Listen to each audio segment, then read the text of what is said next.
Ja sam Aleksa Kjanović, član srpskog tima za prvenstvo Evrope u Glazgovu i moja disciplina je 60 metara.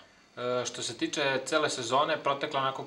kao što smo ja i trener planirali. Od samog početka je bila forma na jako visokom nivou sa prvim rezultatima 6.79 u dve trke ponovljene istog dana.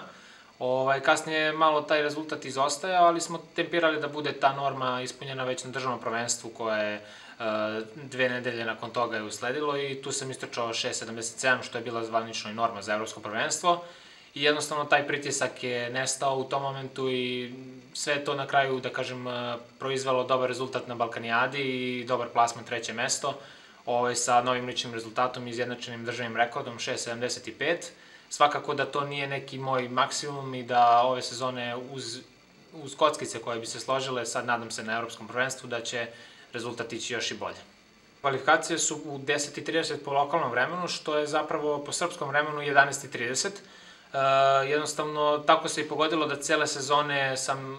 igrom slučaja imao treninge rano ujutru, tako da mi to ne predstavlja neki veliki problem, čak može možda da predstavlja neku moju prednost, zato što možda neki od takmičara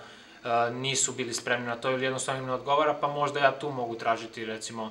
još neku sa strane prednost, mada ono što je najbitnije je da ja istrčim na svom nivou i to će biti dovoljno. Pre svega se nadam nekom ličnom rekordu, to ja i trener uvek kažemo, najbitniji je rezultat, plasman će doći samim rezultatom, što se desilo na Balkanijadi, znali smo da neki lični rekord ili izjednačen državni rekord znači sigurno neki dobar plasman, odnosno medalju, tako da i ovde potajno se nadamo nekom polufinalu, što bi zapravo verovatno i došlo uz neki lični rekord, novi državni rekord, tako da to je onako neki cilj, što bolji rezultat, pa plasman će i doći sam.